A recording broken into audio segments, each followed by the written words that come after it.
Selamat siang semuanya. Siang ini kita akan kembali melanjutkan materi kita tentang lahirnya kolonialisme dan imperialisme. Sebelumnya kita harus bahas dulu pengertian dari kolonialisme dan imperialisme. Nah, kolonialisme ini adalah upaya yang dilakukan negara penguasa ini untuk menguasai suatu daerah atau wilayah untuk mendapatkan sumber daya dan menguras habis semua sumber daya yang ada dan kemudian dibawa ke negara asal. Sedangkan imperialisme ini adalah upaya memperluas kekuasaan suatu negara untuk menguasai negara lain. Tujuannya untuk menanamkan pengaruh pada semua bidang kehidupan negara yang bersangkutan. Itu dia. Tapi ingat, walaupun punya pengertian yang berbeda, namun dalam prakteknya, kolonialisme dan imperialisme ini berarti satu, yaitu penjajahan oleh bangsa satu terhadap bangsa lain. Itu pengertiannya ya. Nah, kira-kira bagaimana awalnya?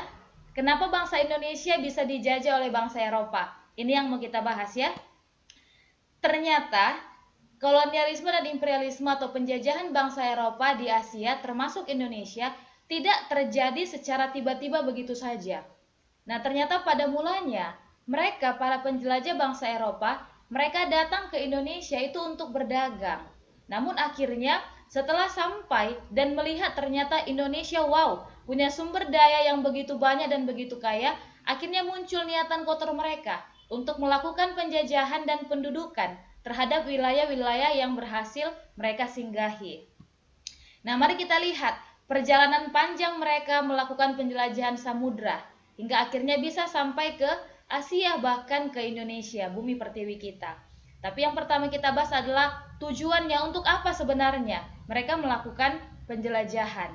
Jadi ada faktor-faktor yang mendorong ternyata. Yang pertama adalah jatuhnya Konstantinopel ke tangan Turki Utsmani tahun 1453. Jadi sebelumnya Konstantinopel ini dikuasai oleh Romawi Timur.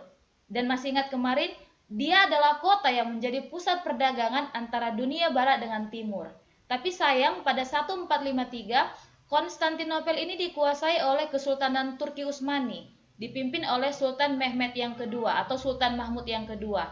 Maka berakhirlah kekuasaan kerajaan Romawi Timur.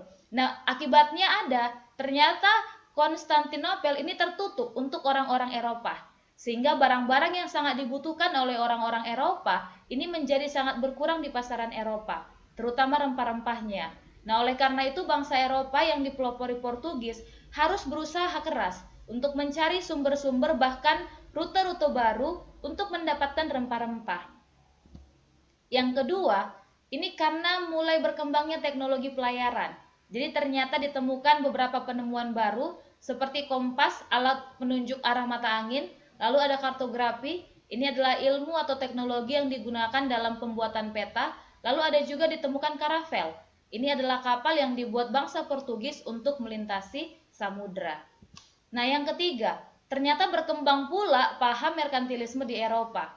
Nah, nanti kalian bisa baca paham merkantilisme ini, intinya, prinsipnya, mereka katakan bahwa kesejahteraan suatu negara itu harus punya modal, aset, logam yang banyak. Itu dia. Prinsipnya itu ada tiga. Yang pertama, berusaha memiliki logam mulia dan emas sebanyak-banyaknya. Yang kedua, fokus untuk memperoleh keuntungan yang besar. Ini dari perdagangan luar negeri atau ekspor. Lalu yang ketiga, negara ya, bukan swasta, katanya menjadi pelaku utama serta pengendali perekonomian negara. Jadi merkantilisme ini berkembang di Eropa dan dianut oleh banyak negara ya, termasuk Portugis, Spanyol, Inggris, Prancis, bahkan Belanda. Jadi sebenarnya awalnya mereka berdagang dengan sesama bangsa Eropa, berteman baik. Namun lambat laun mereka justru bersaing untuk mendapatkan emas dan logam mulia yang sebanyak-banyaknya, bahkan di luar Eropa.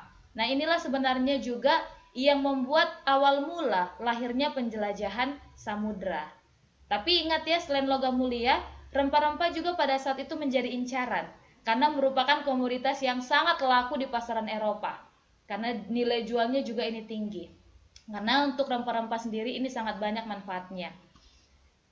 Lanjut yang keempat, adanya semangat 3G atau 3G ya, Gold, Glory, Gospel. Gold, emas, glory, kejayaan, gospel, menyebarkan agama. Kalau dia gold, ini adalah keinginan untuk mencari kekayaan. Jadi semangat gold ini juga yang mendasari pedagang Eropa untuk mencari sumber rempah-rempah langsung dari pusatnya, supaya bisa memperoleh keuntungan yang jauh lebih besar. Sedangkan untuk gospel ini adalah adanya keinginan untuk menyebarkan agama Kristen ke seluruh dunia. Tapi ingat, bangsa yang memiliki semangat ini adalah Portugis dengan Spanyol saja. Jadi tidak semua ya, bangsa Eropa punya semangat gospel. Lalu yang ketiga, glory. Glory ini adalah keinginan untuk mencapai kejayaan sebagai suatu bangsa. Jadi ini empat faktornya. Nah, ada Miss buat tambahan sedikit. Masa penjelajahan bangsa Eropa ke Asia dan Afrika ini berlangsung sekitar abad 15 dan 16 dan sering dinamakan sebagai zaman penjelajahan atau the age of discovery. Ingat ya, ini pernah muncul di soal. Nah, baiklah kita lanjut, sekarang kita masuk kepada siapa-siapa saja tokoh atau orang-orang yang telah berhasil menjelajahi samudra. Check it out. Yang pertama, kedatangan bangsa Portugis. Itu yang pertama ya. Portugis ini adalah pelopor dari penjelajahan samudra. Jadi keberanian bangsa Portugis untuk menjelajah samudra ini pertama kali didukung oleh seorang pangeran Portugis yang bernama Dom Henrique. Dia ini disebut sebagai Henry Sang Navigator. Dia telah berhasil menaklukkan Kuta. Ini adalah sebuah pelabuhan di Afrika Utara yang dikuasai oleh para pedagang Arab.